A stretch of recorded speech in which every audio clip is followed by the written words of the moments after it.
आज हम बात करने वाले हैं माइलो प्रोलिफरेटिव नियोप्लाज्म की।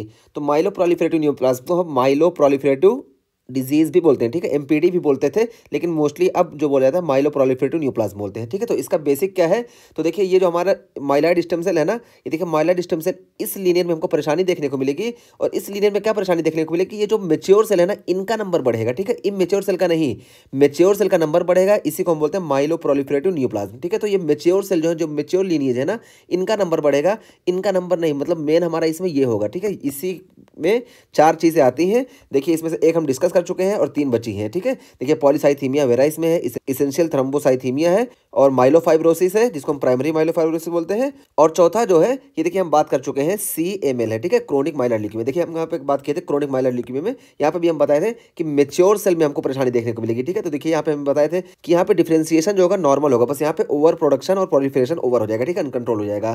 तो ये चारों जो है इसमें हमको ये मेच्योर सेल में परेशानी देखने को मिलती है, मेच्योर सेल ज्यादा बनते हैं। एक की हम बात कर चुके हैं, 3 यहाँ बचे, तीनों की बात कर लेते हैं, ठीक है। तो सबसे पहले देखिए बात करते हैं क्या होता है इसमें। तो malignant haematopoietic neoplasm with varying impacts on WBC and myeloid cell lines, ठीक है।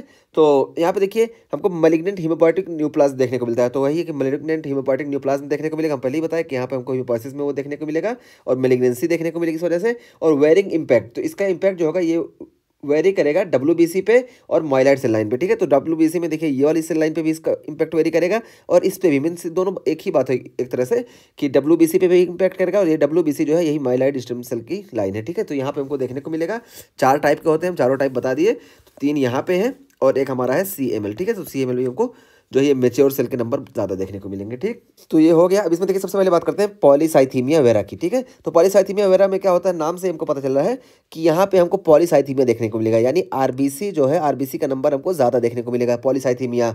तो ये देखिए प्राइमरी पॉलीसाइथीमिया, ये 2 तरह के होते हैं, प्राइमरी पॉलीसाइथीमिया होता है और सेकेंडरी पॉलीसाइथीमिया होता है, ठीक है। हम दोनों की भी बात कर लेते हैं। यहाँ पे हमारा पॉलीसाइथीमिया वेरा जो होता है ये प्राइमरी पॉलीसाइथीमिया होता है, यानी यहाँ पे कोई सेकेंडरी फैक्टर नहीं आता है जो बोन मैरो को स्टिमुलेट करे, ठीक है। बोन मैरो को स्टिमुलेट करने वाला कोई दूसरा फैक्टर नहीं आता है, बोन मैरो में ही प्रॉब्लम देखने को मिलती है, इस वजह से हमको over proliferation of the RBCs देखने को मिलती है, ठीक है।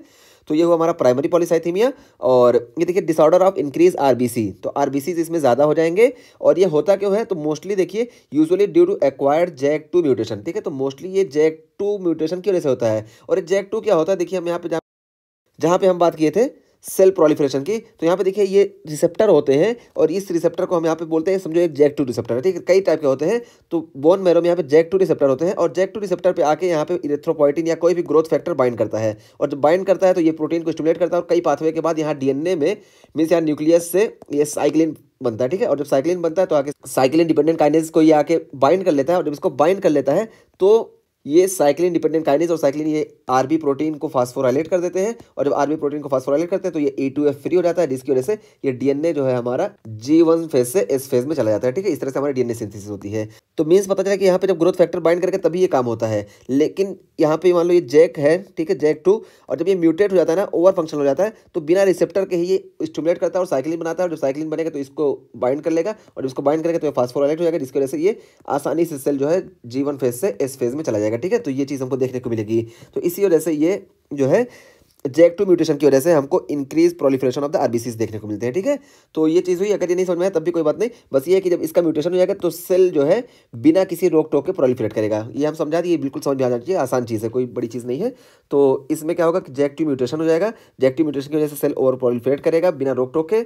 और इसमें देखिए फिर प्रेजेंटेशन क्या देखने को मिलेगा, may present as intense itching after shower. तो शावर के बाद ना, शावर बाथ के बाद इंटेंस ईचिंग देखने को मिलेगी, इसको हम बोलते हैं एक्वाजेनिक प्लूराइटिस, ठीक है। एक्वाजेनिक प्लूराइटिस देखने को मिलता है। और क्यों देखने को मिलता है, तो इसमें देखिए ये जो है RBC भी बढ़ती हैं, और देखिए इस्नोफिल वगैरह भी बढ़ती हैं, ठीक है, और बेसोफिल भी बढ़ेंगी, ठीक है। इस्नोफिल, बेसोफिल, न्यूट्रोफिल्स पूरी लाइन बढ़ती है। तो इसमें जो है बेसोफिल भी बढ़ा, और जब बेसोफिल बढ़ता है ना तो बेसोफिल बढ़ेगा और मास्ट सेल बढ़ेगा, और जब बेस्टोफिल और मास्ट सेल बढ़ेगा ना, तो जब हम शावर बाथ लेंगे तो शावर बाथ में क्या होगा कि हिस्टामिन का रिलीज होगा, और हिस्टामिन जब रिलीज होगा तो उसकी वजह से इंटेंस ईचिंग होगी, इसी को हम बोलते हैं एक्वाजेनिक प्रियोरिटीज, ठीक है।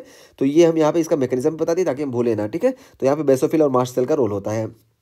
और उसका फिर बताया गया कि rare but classic symptom is erythromelalgia. ठीक है, तो यहाँ पे हमको इरेथ्रोमेलेजिया देखने को मिलेगा। तो इरेथ्रोमेलेजिया क्या होता है हम यहाँ बताते हैं। ये रेयर होता है लेकिन हमको देखने को मिलता है और ये क्लासिक सिम्टम है। देखिए इरेथ्रोमेलेजिया क्यों देखने को मिलता है कि जब प्लेटलेट इंक्रीज होता है ना, तो इसमें देखिए प्लेटलेट भी इंक्रीज होगा क्योंकि हमारा माइलोडिस्टम से लो हो रहा है, तो इसमें देखिए ये प्लेटलेट भी इंक्रीज होगा। ठीक है, और जब प्लेटलेट इंक्रीज होगा तो प्लेटलेट इंक्रीज होने की वजह से प्लेटलेट एग्रीगेशन हमको देखने को मिलेगा, और जब प्लेटलेट एग्रीगेशन देखने को मिलेगा इसकी वजह से ये जो है प्लेटलेट एग्रीगेशन ब्लड वेसल में हमको ज़्यादा देखने को मिलेगा, तो इस वजह से हमको ये देखने को मिलेगा। तो देखिए यहाँ पे वही बताया गया। तो ये इरेथ्रोमेलेजिया होता क्या है कि severe burning pain and red blue colouration हमको देखने को मिलेगा। और क्यों देखने को मिलेगा? Due to episodic blood clots in vessels of the extremities. तो एक्सट्रीमिटीज के वेसल्स में हमको ब्लड क्लॉट देखने को मिलेगा। ब्लड क्लॉट क्यों देखने को मिलेगा? क्योंकि यहाँ पे प्लेटलेट ज़्यादा होने की वजह से प्लेटलेट एग्रीगेशन होगा ब्लड वेसल्स में, इस वजह से हमको इरेथ्रोमेलेजिया देखने को मिलेगा पॉलीसाइथीमिया वगैरह में। और उसके बाद फिर देखिए बताया गया कि इसमें एसोसिएट क्या हो सकता है। देखिए अब क्या क्या देखने को मिलेगा। एसोसिएट विद हाइपर विस्कोसिटी, तो जब आरबीसी ज़्यादा बनेगा तो इसकी वजह से क्या होगा, हाइपर विस्कोसिटी देखने को मिलेगा। तो हाइपर विस्कोसिटी सिंड्रोम हमको देखने को मिलेगा, ये चीज़ हुई। और थ्रोम्बोसिस भी हमको देखने को मिलेगी। थ्रोम्बोसिस क्यों देखने को मिलेगी? प्लेटलेट ज़्यादा हुआ, वही हम बताया कि यहाँ देखिए ये प्लेटलेट ज़्यादा हो जाएगा, प्लेटलेट एग्रीगेशन होगा जिसकी वजह से थ्रोम्बोसिस होगी। और जब थ्रोम्बोसिस होगी तो उसकी वजह से हमको देखिए पल्मोनरी एम्बोलिज्म देखने को मिलेगा, डीप वेन थ्रोम्बोसिस देखने को मिलेगी और बर्ड कैरी सिंड्रोम देखने को मिलेगा। ठीक है, तो ये इसके सारे एसोसिएट कॉम्प्लिकेशन है। ठीक, और ये सारे देखिए ये प्राइमरी पॉलीसाइथीमिया है। ठीक है, पॉलीसाइथीमिया वगैरह जो होता है हमारा प्राइमरी पॉलीसाइथीमिया होता है, और सेकेंडरी पॉलीसाइथीमिया में होता है। सेकेंडरी पॉलीसाइथीमिया में क्या होता है कि यहाँ पे देखिए मान लो आरबीसी के प्रोलिफरेशन के लिए हमको इरिथ्रोपोइटिन की जरूरत पड़ती है, तो इरिथ्रोपोइटिन ज़्यादा हो जाएगा। ठीक है, इरिथ्रोपोइटिन ज़्यादा हो जाएगा जो आके इसको स्टिमुलेट करेगा, और जब इसको स्टिमुलेट करेगा तो यहाँ पे फिर आरबीसी ज़्यादा बनेगी। लेकिन ये प्राइमरी नहीं हुआ क्योंकि यहाँ पे ग्रोथ फैक्टर आके इसको स्टिमुलेट कर रहा है, यहाँ पे JAK2 के म्यूटेशन की वजह से नहीं हो रहा है। ठीक है, इस वजह से इसको हम सेकेंडरी पॉलीसाइथीमिया बोलते हैं। ठीक है, तो प्राइमरी पॉलीसाइथीमिया क्या हुआ कि JAK2 का जब म्यूटेशन होगा तो बिना किसी रोक टोक के सेल जो है हमारा G1 फेज से S फेज में चला जाएगा और सेल ग्रोथ ओवर हो जाएगी बिना किसी ग्रोथ फैक्टर की जरूरत के, तो इसको हम बोलते हैं प्राइमरी पॉलीसाइथीमिया। और प्राइमरी पॉलीसाइथीमिया में क्या होता है कि ये देखिए ये आरबीसी प्लेटलेट और ये WBC सब बढ़ जाते हैं। ठीक है, लेकिन सेकेंडरी पॉलीसाइथीमिया में क्या होता है, कुछ भी कॉज हो सकते हैं, जैसे हम हाई एटीट्यूड पे गए या स्मोकिंग की वजह से या कई चीज़ें होती हैं जैसे हाइपोक्सिया वगैरह है, तो इन सारी कंडीशंस में हमारा इरिथ्रोपोइटिन इंक्रीज होता है। और जब इरिथ्रोपोइटिन इंक्रीज हो जाएगा ना तो हमको सेकेंडरी पॉलीसाइथीमिया देखने को मिलता है। तो ये सेकेंडरी पॉलीसाइथीमिया हो गया, तो इस वजह से हमको पता चला कि जब प्राइमरी पॉलीसाइथीमिया होगा या पॉलीसाइथीमिया होगा उसमें इरिथ्रोपोइटिन का लेवल डिक्रीज होगा। ठीक है, देखिए इरिथ्रोपोइटिन का लेवल इसमें डिक्रीज होगा, और जब सेकेंडरी होगा तो उसमें इरिथ्रोपोइटिन का लेवल इंक्रीज होगा, क्योंकि इरिथ्रोपोइटिन का लेवल इंक्रीज होगा तभी हमको ऐसा देखने को मिलेगा। तो वही बताया गया कि डिक्रीज इरिथ्रोपोइटिन, तो इसमें पॉलीसाइथीमिया वगैरह में इरिथ्रोपोइटिन डिक्रीज होगा, जबकि सेकेंडरी पॉलीसाइथीमिया में क्या होगा, इरिथ्रोपोइटिन का लेवल इंक्रीज होगा, और इसी वजह से हमको सेकेंडरी पॉलीसाइथीमिया देखने को मिलेगा ही। और देखिए विच प्रेजेंट विद एंडोजिनस और आर्टिफिशियल इंक्रीज इरिथ्रोपोइटिन। तो देखिए ये पॉलीसाइथीमिया वगैरह क्या है, एंडोजिनस इरिथ्रोपोइटिन हो सकता है इंक्रीज हो या आर्टिफिशियल इरिथ्रोपोइटिन इंक्रीज हो, इस वजह से हमको सेकेंडरी पॉलीसाइथीमिया देखने को मिलता है। तो मीन्स यहाँ हमारा प्राइमरी पॉलीसाइथीमिया में क्या है कि इरिथ्रोपोइटिन कम रहेगा, उसके बाद भी हमको आरबीसी के नंबर ज़्यादा देखने को मिलेंगे, पहला चीज़ ये। और प्राइमरी पॉलीसाइथीमिया में हमको क्या होगा कि आरबीसी के साथ साथ हमको प्लेटलेट और ये WBC ये वाली माइलॉइड लीनियर ये हमको ज़्यादा देखने को मिलेगी। जबकि अगर सेकेंडरी पॉलीसाइथीमिया हो रहा है तो इसमें पहली बात इरिथ्रोपोइटिन ज़्यादा हो जाएगा, और दूसरी बात ये कि इसमें सिर्फ आरबीसी ज़्यादा होगी, ये सारे ज़्यादा नहीं होंगे। ठीक है, ये चीज़ हो गया।